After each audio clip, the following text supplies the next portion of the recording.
Welcome to the Three-Man Weave Show, hosted by SportsbookReview.com. We are happy you are joining us on this lovely Thursday. Before we get started, as always, please hit that like button on the YouTube channel and subscribe to the YouTube channel. That is SBR Sports Picks. Also, a reminder, go to sbrpicks.com/NCAAB for more college basketball content, including our videos and some awesome write-ups from the SBR team. Fellas, Jim, Matt, it was a good Wednesday for the Weave.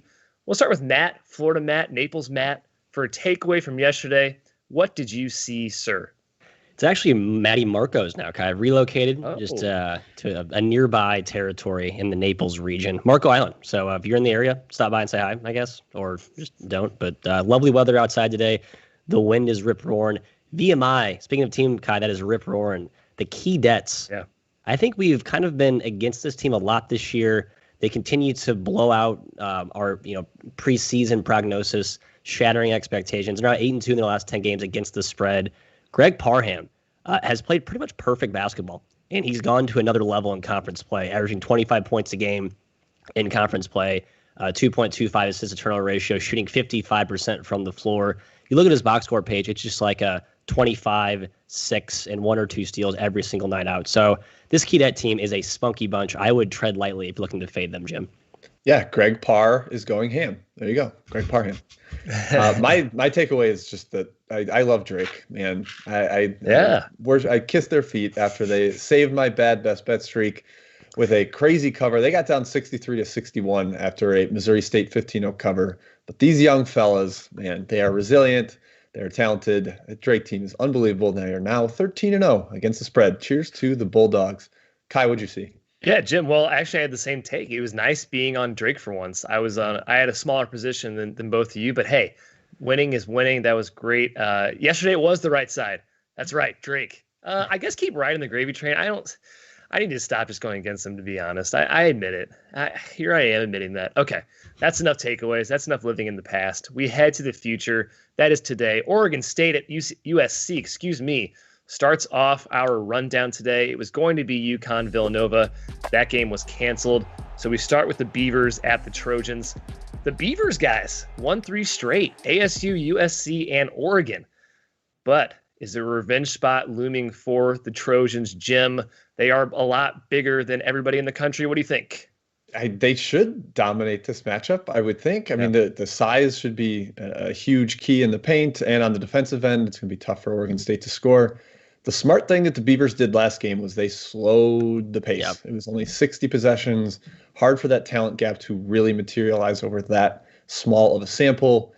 But that said, I think the USC talent and size is so motivated in this one back home, off kind of that embarrassing loss. It's pretty fresh in their minds just over a week ago that they lost up in Corvallis. So, yeah, I would lean towards USC. I know the market has bet it up a little bit. So the number's not where I would take it, but if anything, it would be the Trojans here. What about you, Matt? Yeah, I had Trojans circled pretty hard on my card before the lines were released. But then I saw the opener around 12, which I thought was actually a little bit high. I just think the odds makers have UIC rated a little bit, higher than I do right now. So while I like the spot, revenge spot plays well, the price is just too rich for me, Kyle. I agree. I'm curious if USC's become a little complacent lately. They haven't played a KenPom top 100 team since January 9th. Maybe they were sleepwalking a little bit against the Beavers in the first matchup. I think Jim's right. I think they're going to remember that one very, very well tonight. By the way, that first game was a 60-possession game. USC could not score. They were 10 for 18. That's what I said. Yes, I'm reiterating it, Jim. I'm sorry, I wasn't listening. They were 10 for 18 from the line. Not a very good performance by them at all. I'm looking for USC to exert its paint dominance a little bit more tonight. Evan Mobley, I think, has a good game. I agree with Matt, though, man. 12 points is too much for me to lay, so it is a stay away with a lean in a spot to USC. We continue on down the rundown to Michigan State at Rutgers. Rutgers -3. Sparty's off a 20-day break. COVID hit them. Their last game, they lost to Purdue at home. Just as it looked like they might be ready to get back into the swing of things. Matt, Sparty won this first matchup by 23. Rutgers, though, finally ended their losing streak to your Indiana Hoosiers. What do you think about this game? Yeah, we talked about how the coming out of COVID shutdown fade strategy has not had the same value that it had early in the year. We saw SLU get bit by it pretty hard, but we talked about how, Jim mentioned it, not all COVID situations are created equal. It didn't read that poorly for the Michigan State shutdown. I know Izzo himself had it, but it didn't seem like more than half the team had it. It didn't seem like they were completely shut down, like they were still practicing doing stuff. And we've seen situations where I think it actually plays well from a rest rejuvenation perspective. Michigan State has a couple of guys dealing with some nagging injuries. Josh Langford, notably, a couple other guys there as well.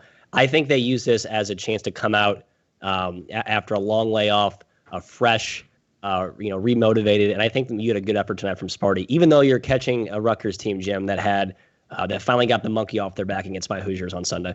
Yeah, this is the hardest of stayaways to me. I don't know how you're confident in either side. How do you know what Michigan State's going to be like after this shutdown? I mean, they were kind of in a funk before the shutdown. So yeah, like you said, it could be very much a rejuvenation, turnover, a new page here. All right, let's realign who we are. They started to get more reps with Hogard playing point guard, which could be huge for them. But Gabe Brown probably out for this one. I think he is still in contact tracing, so they do have a little bit of a shorter rotation. But then the other side, I don't really want to bet Rutgers, even though they did play well.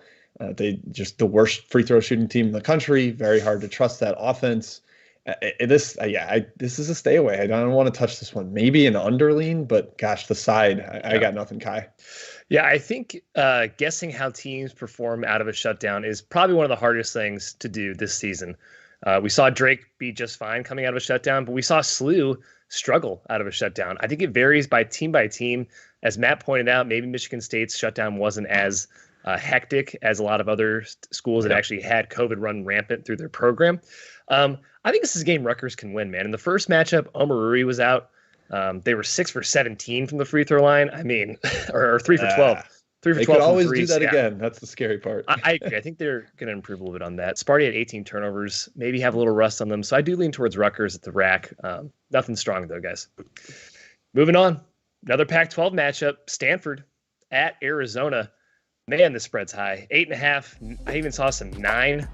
That is because Stanford has a lot of guys out for this one. Bryce Wills, Zaire Williams, Dejon Davis are all out for the tree. But that didn't stop them against UCLA. They actually beat the Bruins outright despite missing those 3 guys. And Jim, Benedict Mathurin is out for Zona, or at least very questionable. So has this spread gotten a little bit out of hand, do you think? Yeah, this has gone too far. I'm putting my foot down here. Stanford can compete with them in the lane, and that's a big area that Arizona has often had an advantage with Tubelis and Koloko. That's where they beat up on the Sun Devils. So plus 8.5 with De Silva in there and at least some competent guards. I will take Stanford in this one. I'm going to lock it in at plus 8.5. The Mathurin thing is huge. He's been unbelievable for them lately since Jamal Baker got hurt. If he's out, they have 3 scholarship guards, and they're going to have to play like some 6'10" guys at the small forward spot. Miller talked about, he's like, we can move Tubelis there, or we can play our 6'5" walk-on at the 3. So like they are very thin if Mathurin's out. He hasn't practiced at all with that ankle injury. He might give it a go, but I still think this is just too high a number. Arizona a little inflated after destroying Arizona State last time out. Yes. Yep. I will take the Cardinal. Yeah, Jim, I got to tip my cap to you for showing me the light that the Cardinal do have some value here. Last game, they got Spencer Jones back, and Jaden DeLauria has really stepped up for the Cardinal as well. He had a couple of big moments as a freshman last year. He seemed to have taken a backseat to start this season. He's really stepped to the forefront and reminded folks what a enticing prospect he was coming out of high school. They have Michael O'Connell, who's kind of stepped in and been an okay game manager type point guard fill-in for Dejon Davis. There's enough players here for Stanford to at least be competitive, right? We've talked about how it's a top-heavy roster, but with DeLauria stepping up, with Oscar De Silva now getting the overwhelmingly bulk of the touches on offense, you don't have Zaire Williams taking bad shots or Bryce Wills trying to find his stroke.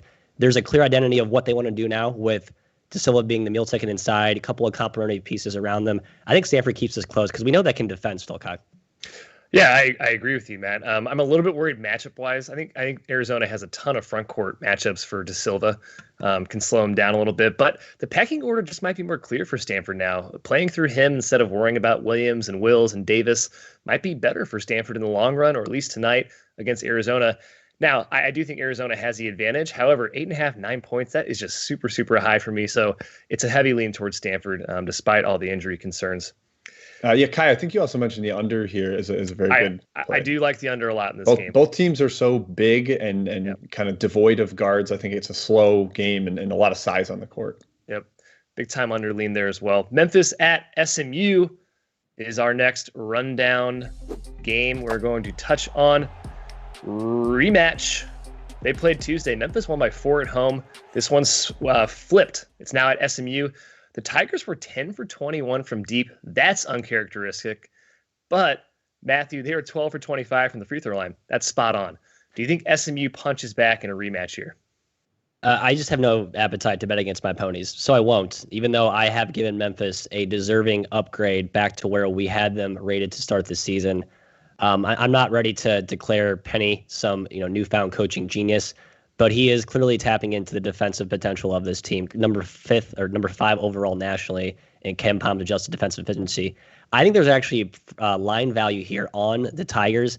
I'm just not going to bet. I'm a little worried about the scheduling spot too. They played last Thursday, Sunday, Tuesday, and now Thursday. So it is their 4th game in 7 days. You may see some wear and tear, some fatigue here with the Tigers. So if you don't believe that Memphis is back like I tend to, and you want to buy into me and Jim's Pony Express love, then I think the ponies are probably the right side here in the bounce back.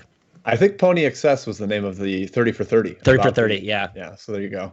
There's no behind the scenes backdropping that we know of. Not that we know. Yeah. This line flipped like harder than I thought it would because Memphis closed minus 2.5, and now this is SMU minus 4-ish, minus 3.5. So that's implying like 3 or more points for home court on each side, which I think is too much. So the line is scaring me off SMU. I'm not quite going to take it, but I lean towards them. Yeah, with the revenge spot, the bounce back they just played, like you said. Memphis is shooting 50% from deep in its last 3 games. So it wasn't just last game that they shot the ball well. It seems pretty unsustainable for them. They're talented, but I don't buy that continuing. So, yeah, lean towards SMU, but at the current number, I'm not going to take it. Maybe if it got down to 3, I would add it, but at 3.5, I'm not going to.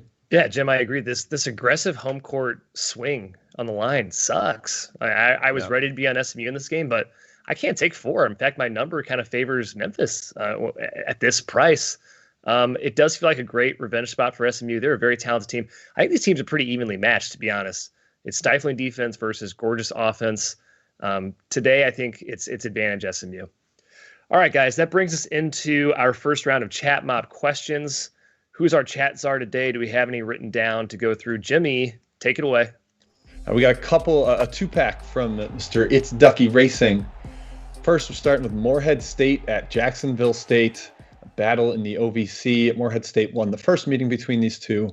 I lean towards the under, but hey, nothing strong in this one. Either of you have anything? Jump in if you got something strong.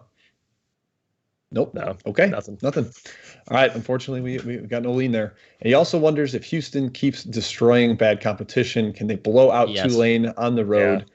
Yeah, I kind of lean. This is a low total for as high as the spread is, but I don't know how Tulane scores. So, yeah. I don't think Ron Hunter is on the sidelines either for this game for Tulane. He was dealing with COVID recently. I'd be surprised if he's back for this one. I was hoping to bet Houston. The spread's enormous, 17.5. So it's not a bet for me, but man, I do think they kind of smash them. Yep. A couple asking about Rice and North Texas. Yep. I lean towards the mean green here. There's a lot of injury questions on the Rice side. Travis Evie did not even travel to their UAB series, and then Kavit Egi-Havsa missed the second game, as did Chris Mullins. So that's 3 of their best players, 3 of their creators. I would lean towards North Texas if all 3 of those guys are out, but we just don't know. I tried very hard to read the Dallas Chronicle article about it and couldn't get it to load. It's behind the paywall, but I know all 3 of those guys have injuries, so keep an eye on that. Matt, anything? Yeah, I'll look to come in on Rice as the dog in the second leg. If I can get 1 or 2 of those guys back, I think Hobbs is a real key X factor, sort of a jack of all trades type guy who can knock down shots. You got to have Evie in though for sure. I mean, he's a fireball from the outside, and Rice has had some good efforts in the second legs. These back to back. I'm looking at what North Texas did to, I believe that was UTEP or UTSA in the first leg last weekend. Yeah. They took their foot off but the second leg took their foot off the gas pedal. So if you like the dog here, just wait for the second leg. Yeah. Hey, good point by Harry R. No sweat off your guys' back. Just hit that like button. It's very easy, chat mom. Give us that like button. That's great for us, great for the channel. So go ahead and do that.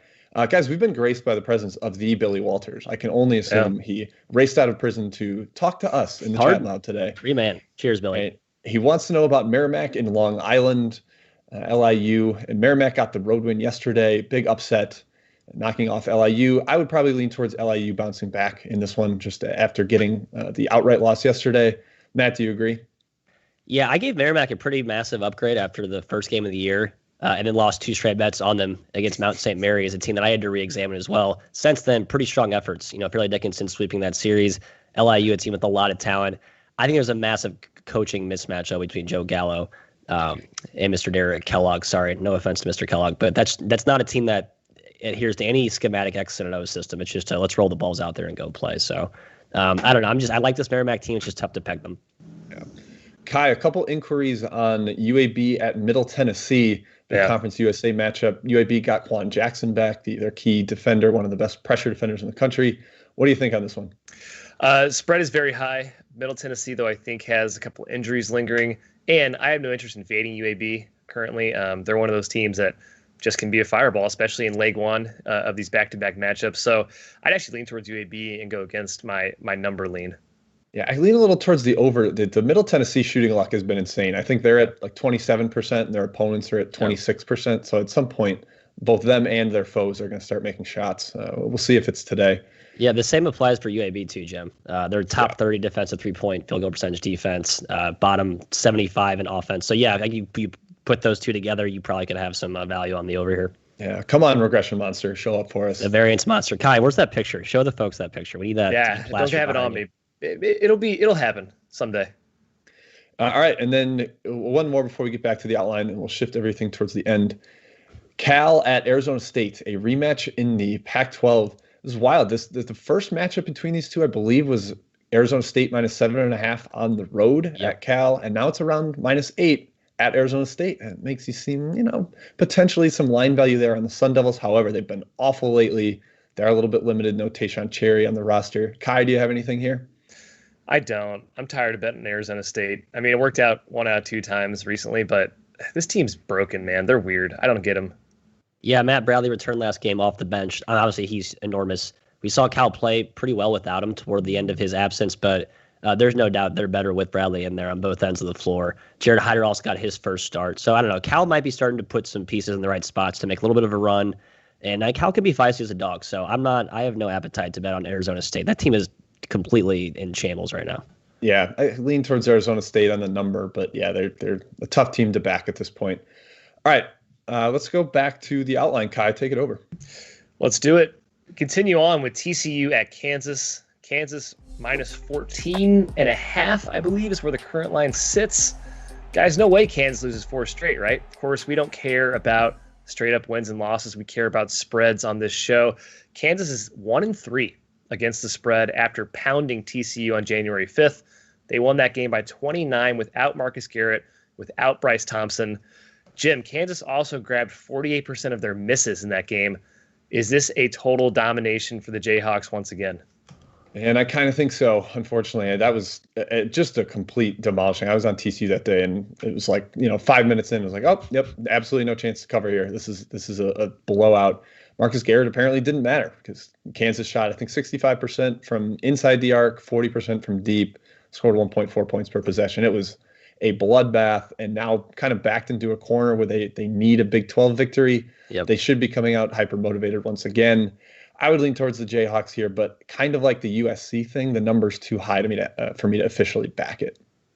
Yeah, TCU been off for, I believe, 2 weeks. And if Kansas would have won that game at OU, I think I'd be inclined to take the Horned Frogs here. But I think we talked about this in our podcast. Just the idea of Bill Self losing 4 games in a row, I just don't see it.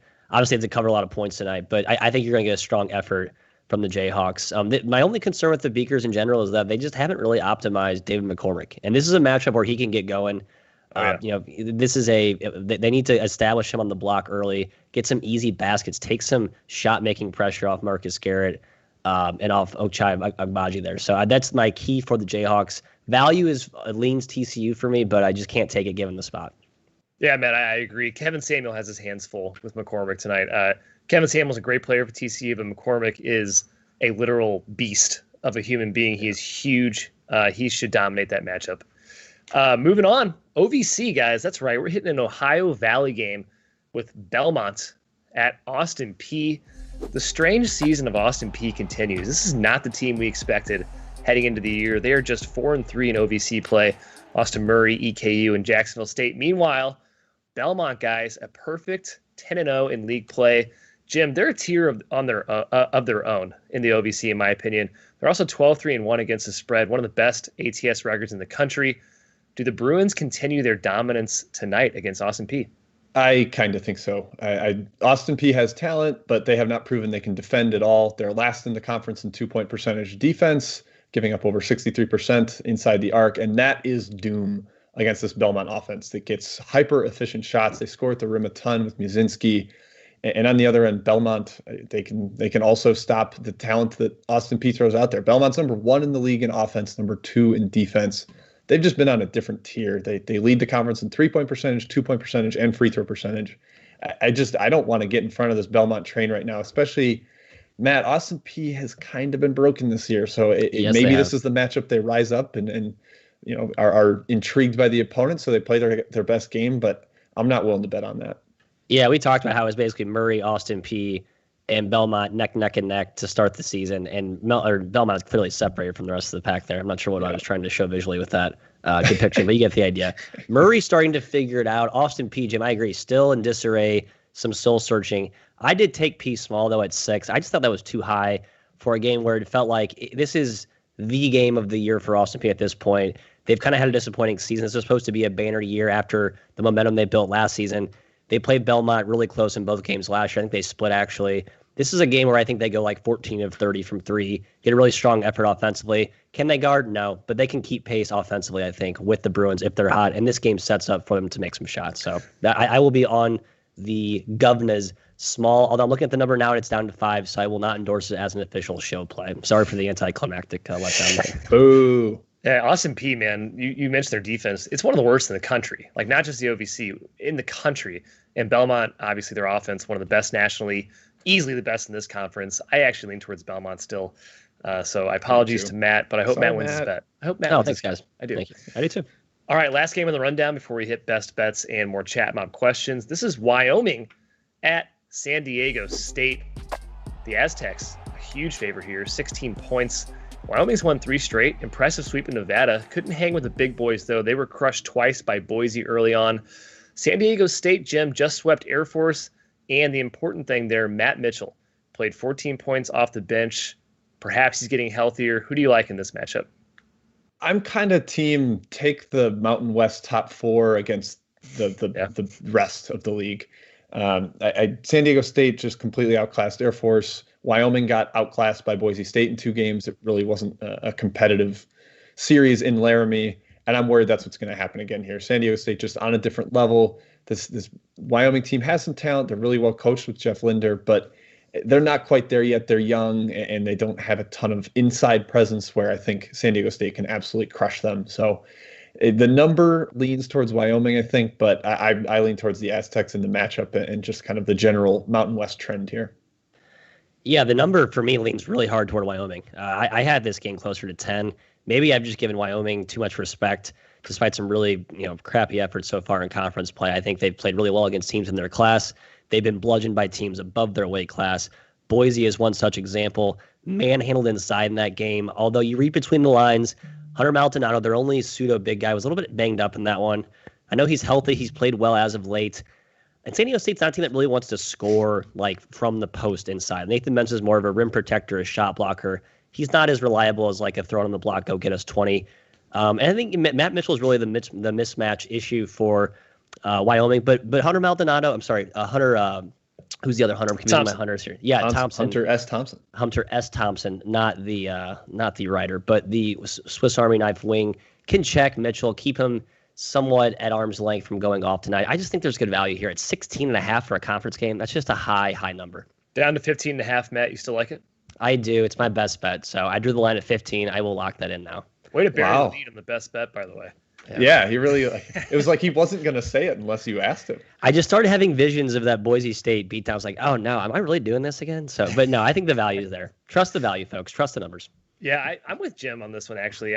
San Diego State matchup-wise, man, I think it's a much better matchup for them. Wyoming's a turnstile defensively, and I don't think they have an answer for Mitchell or Mensah in the paint. But they can shoot. They can shoot the crap out of the ball, so you can get a hot night for Wyoming. They could easily cover this spread, which is big. I agree. Yeah. All right. We're going to best bets. We're starting off with Jim Root. What do you got?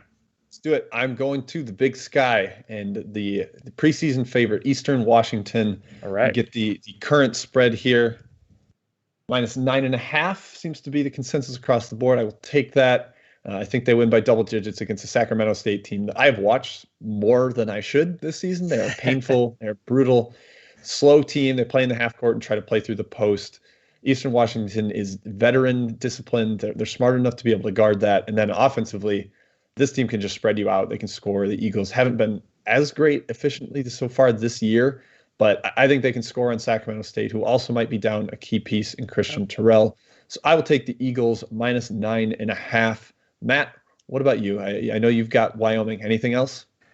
I got Wyoming. I have one more, but I'll wait for Ky to give out his best bet, and then I'll just come in with a double reinforcement of that. I only have 2 plays on the board tonight, Jim. Ky? Yeah, really small slate for me too, guys. I don't love the board, but my best bet is UTEP. +1 or pick, I think, is mostly what's out there currently. Guys, UTEP is 1-3 last 4 matchups against UTSA, so history is not on the Miners' side, but they have an abundance of transfer talent, man. Their talent level, they're basically a WKU, Memphis, OK State light, right? Sometimes they just don't play to their talent level. They have all this talent, and they have these stinker of games. UTSA, though, is also extremely Jekyll and Hyde.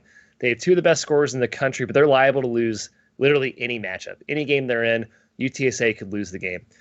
Both defenses are bad. UTSA's is worse. UTEP has also had awful shooting luck against them. They're number 1 in Conference USA in disallowing threes, but they're dead last in three-point percentage D. 42% opponents are shooting against them. I think that trend comes down today, even against the good UTSA shooters. UTEP, pick +1, wherever you have on your books. I'd even take -1 is my best bet today. I would too. Love UTEP. I'll just full transparency here. Ky hijacked my best bet of UTEP. So, yeah, I love the Miners here. I think it's a team that can score against a defensively challenged UTSA squad. I think pick is probably the wiser, fair answer, but there is some +1 out there, so hopefully folks can find that. Take whatever you want, Ky. I mean, I'll take pick on the show. They're not going to lose by 1. I'll take pick famous as well. last words. Famous I'll last take pick as words. well. Famous last words. All right. More chat mob questions, Jim, round 2, and then we will sign off. A lot of folks asking about the number 1 team in the country, Gonzaga, headed on the road to San Diego. A couple asking about whether first half is the play. I kind of think that is a solid play. A big key here is San Diego has been without their massive big man, Yawen Misalski. If he is still out in this one, then Gonzaga is going to have a layup line. And that offense is already good enough. If you take out the opponent's best shot blocker and rim protector, then I think the Zags can score easily. Always a little scared of the backdoor with the full game with them because the numbers are so huge, but I do lean Gonzaga full game and first half here. Yeah, I think the rest of the year, for conference play for the Zags, it's first half or bust for me. It's just the second halves the margin will be so wide, it'll just feel like a scrimmage that it's not even a competitive college basketball game. So you're just basically betting into noise at that point. So yeah, if you like Gonzaga, take first half the rest of the year. Yep. John Doe asked about a couple of games here. We got Weber State at Idaho and Louisiana Tech at Southern Miss. Ky, do you have any lean on, especially that second one? I think maybe you got something. Yeah, lean La Tech, -7. I am not a believer in Southern Miss. They are very well coached. Jay Ladner is a good coach. Yes. He's the coach that took Southeastern Louisiana to heights it's never reached before in the Southland. So they're a well-coached team, but Louisiana Tech kind of rolls them over talent-wise. I think they cover tonight. Southern Miss struggled without their point guard, Ty Hardy, last week. Yeah. Yes. So you have to know if he's in there. I don't actually have an update on his status, but I just do not go in betting that blindly without knowing if he's going to play or not. Yeah, Louisiana Tech also could be without Caleb Badu, a scorer, but I do think Hardy matters more in terms of injuries and just relative value to each team. So keep an eye on that. And then his other game he asked about, Weber State at Idaho. I'm kind of just take a good team against Idaho at this point, and it's kind of a high number, but so not officially endorsing it, but it would be Weber or nothing for me there, unfortunately.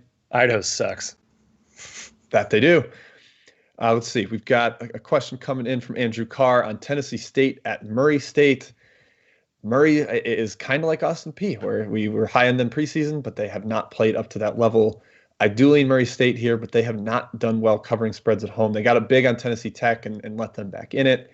So a lean to Murray, but nothing official because it's hard to trust them at this point. Matt?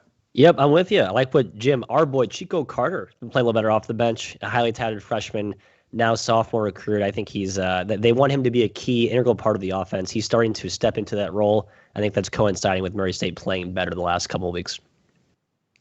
All right, another Big Sky one outside of my best bet. It was Eastern Washington. We got Northern Colorado at Northern Arizona, the Northern schools. Northern Arizona's been a little feistier since they got Abdulovich, the shooter, back. That gives their offense a little more spunk than it usually has. Northern Colorado, though, really well coached, solid team. Jeff Linder's protege, Steve Smiley, there does a great job. I probably lean towards the Rams, but I made this number spot on. Lean towards the Bears. The Bears, so thank you, Jim. Yes. The real UNC. That's the way I lean as well over NAU. Okay, let's see. What else? Oh, Winthrop, UNC, Asheville. Got to talk the only extra board game of the day. I like the over here a lot. I think both teams will run, and the offenses are better than the defenses. Matt, do you have a side lean between these two? No, Winthrop seems to kind of peaked value-wise. They get up pretty big early on a lot of these teams, and they just kind of hit cruise control. They haven't been able to really put teams away by 15, 20, 25 points. Look at the Longwood series. They won that by 11 and 20 the second leg, but they had to escape late. They beat Presbo by 14 and 12, hovered right around the number in both games. They just aren't really, hitting the extra nitrous button in the final leg of these games. So I'm not as enticed as by the Winthrop favorite spot as I was about 4 weeks ago. Yeah, they're not making as many threes as they were to start the year, which hurts the blowout. I like the over as well, Jim. Nice. Okay, last one. We'll cover this last one. We hit Rice, North Texas already earlier in the show. So the late night special, New Mexico and Fresno State. Man, I don't know how you trust New Mexico against really anybody right now. I would lean towards Fresno here, but also under, I think, might have some appeal. Both teams really struggle to score the ball. So, not a really exciting bet to end the day if you go with an under. But Ky, do you have anything in this one in the Mountain West? No, I hate New Mexico, so I guess it'd be Fresno or nothing, but I don't really trust Fresno either. Like, these Mountain West teams below the top 6 or 7 are gross. Yes. Yeah, agreed. Fresno without Deion Stroud, key starting guard last game against Boise. They scored 51 points without him. So that kind of tells you all you need to know about the offensive ability, especially if Stroud is out again tonight. Yep. Bradley versus Valpo, real quick. I've got not a lot there. Ari Boya could still be out, which helps the over. He's their big shot blocker for the Braves, but yeah, nothing strong either way. Nothing strong for me either. Ky, I think you can wrap us up.